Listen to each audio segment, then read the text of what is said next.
introductions, I feel compelled to share some information regarding actions which were taken by the General Executive Board and the General Executive Council. As I stated upon assuming the office of General President and to the delegates to the 43rd International Convention, my intention is to hold members, leaders, district councils, and the international accountable, and I have asked to be held accountable as well. Therefore, with the approval of the General Executive Council, we made several necessary changes effective January of 2017. We merged 3 locals in New Jersey, 3 locals in Pennsylvania, 2 local unions in Cincinnati, Ohio, 2 local unions in West Virginia, and 3 local unions in Washington, D.C. and the Baltimore area. These changes were necessary in order to create stronger local unions, deliver better training, improve our ability to organize, and in some cases reduce the burden of maintaining local unions that have shrunk below 200 members. It is our belief that the consolidation was necessary, not because of failure by current officers or members, but as a result of the inability to survive the post-2008 economic collapse in the construction market. I have merged local unions before in my previous duties, and it's never a pleasant experience to tell our members that their efforts were not enough. The areas that have the recent consolidations should be able to relocate staff and resources to better serve the members of those areas. I shared this information with every district council president prior to Christmas because I know there are other areas, while they are surviving, they may not be able to grow or seek new opportunities due to their limited resources. There most likely will be others merged in the future, so I ask each of you to grow and strengthen your local union and be sure to utilize your resources to better represent our members as they deserve. Fraternally yours, Eric Dean, General President.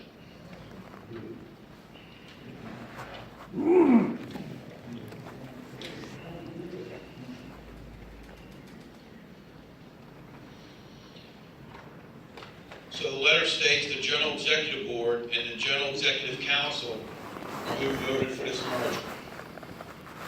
Who did not have a vote for this merger, did not, was your General Organizer, Kendall Martin, your District Council President, Buddy Cefalu, the Business Manager of Local 16, Tommy Broom, your Business Agent for 201, Mauricio Blanco, myself, or your President, John Rayner. We didn't have a vote. Everybody that is pissed off about this and wants to talk to people, here's their phone number right here in their names. Aaron Dean, Ron Pisco, and Bernie Adams.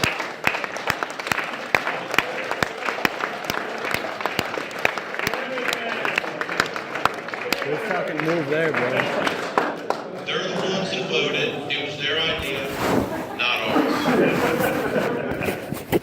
Just want to get that off. So, I'd like to personally welcome the new members of former Local 16 and 201 into Ironworkers Local 5.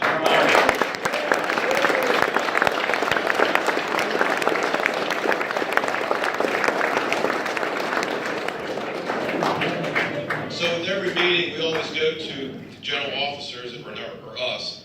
We always have introductions.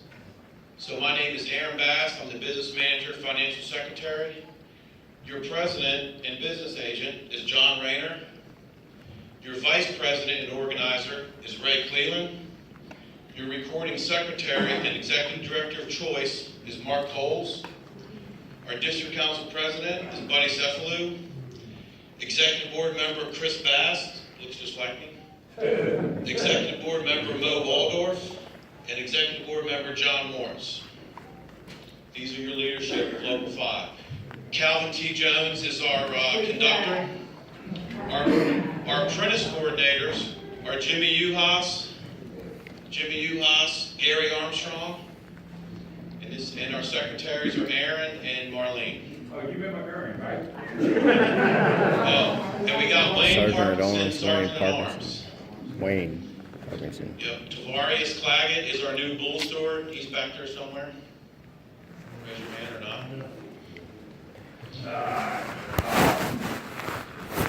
So this transition hasn't been easy for us, right? The last couple of weeks have been pretty rough. But I'd like to thank the leadership of Local 16 and 201 for helping out in this transition.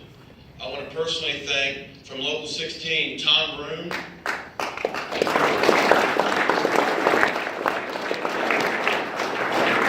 want to personally thank Will Beckman. I also want to thank Jim Gavin. I'm not sure if Jim's here or not. Okay.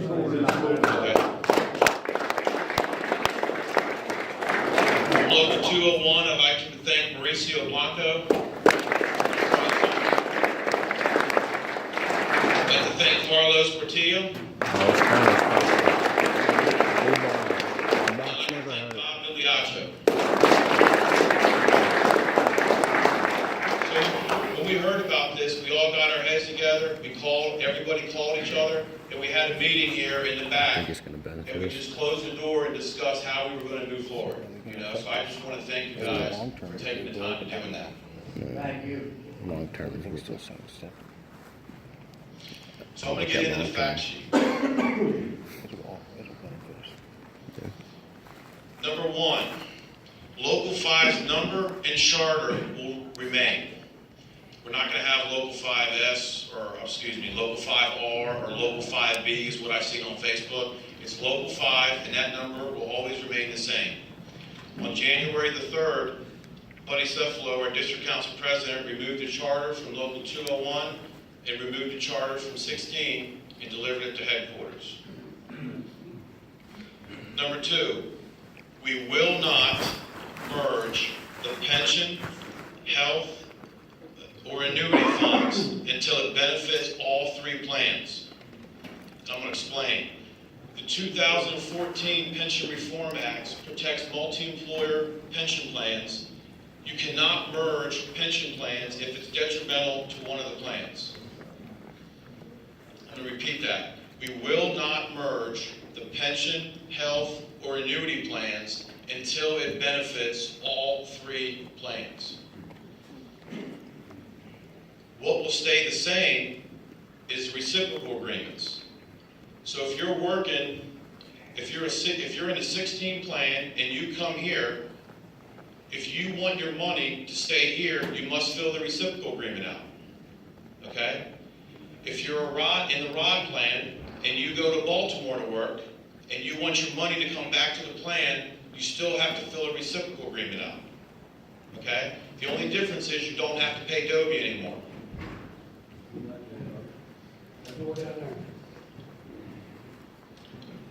What has changed is you can no longer transfer into another plan. So what you used to have is the business manager would fill a transfer card out, say mail it here, a 16 member, right? You go in front of our executive board, it's approved at the union meeting, you're now transferred, now you're in our pension plan. There is no longer transfers from one plan to the next. All officers from Local 16 and former Local 201 no longer hold their office. Local 16 and Local 201's union halls are now satellite halls for Local 5. The business agents in Baltimore will be Tom Broom and Will Beckman. And the business agents at Rhode Island Avenue will be Mauricio and Carlos. All operating funds will stay separate until termination audits are complete. Right now, Salter & Company, our CPA, is collecting all the financial stuff from 201. Then they'll make the short drive up 95, and they'll collect all the financial stuff from Local 16. We have to reconcile the books for the month of January. As soon as we close it out, the termination audits can be complete.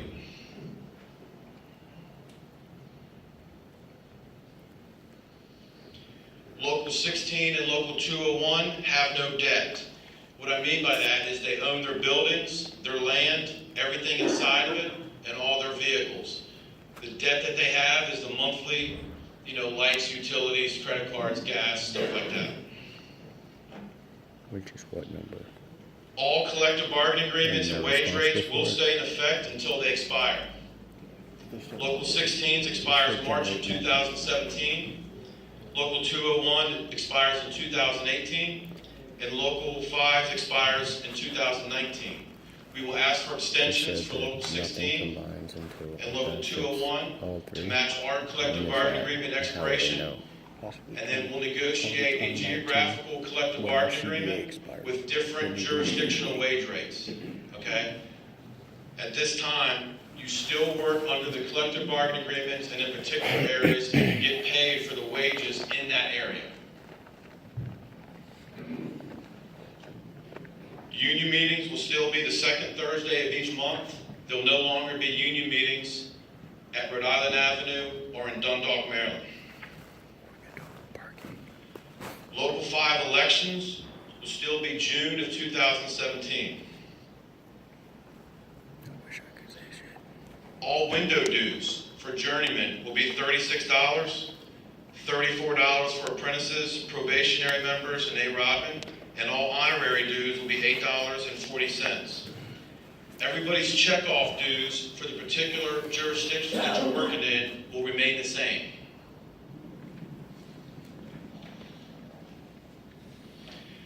Job calls will be at the same locations. Still have job call here, still have job calls at Rhode Island Avenue, and we'll still have job calls in Baltimore.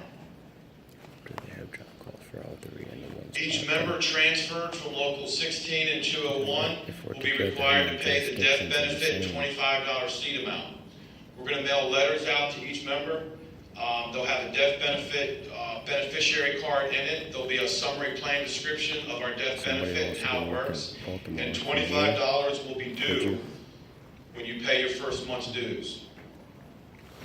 It's easier to pay the seat amount here at the window so the girls can take their beneficiary cards, make sure it's filled out correctly, because a lot of people forget to put socials and stuff like that. So you'll be receiving letters in the mail once we get the IWIT program merged, and then we can net out the our members of 5 that were original members, net them out and mail all the new members their information. Former Local 16 and Local 201 bylaws are removed. Our bylaws are into effect.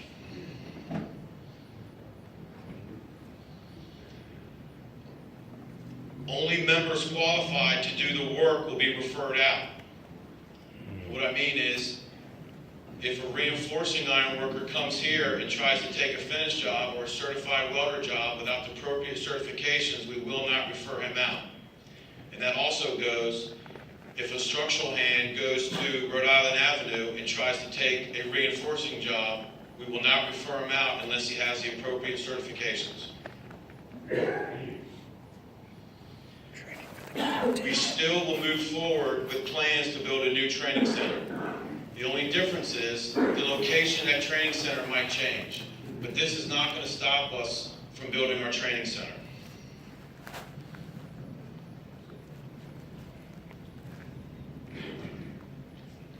This next one I know is close to you guys from 201. So I understand that you guys were almost 100 years old. I know you were about 6 days off. Okay, I get that. I know you guys were planning a party. So I just put this on here. I am aware of that, and we'll have to sit down and talk about it. But I know it's close to you guys. I know you were less than a week off, and that sucks. But we will definitely see what we can do about you guys still having a party. I know you've been saving up for the last, 15, 20 years, Bob. I don't know how long it's been, but that's how long they've been paying into this fund to have this party, and to have it taken away 6 days before, it's pretty fucked up. You know what I mean? Let's go.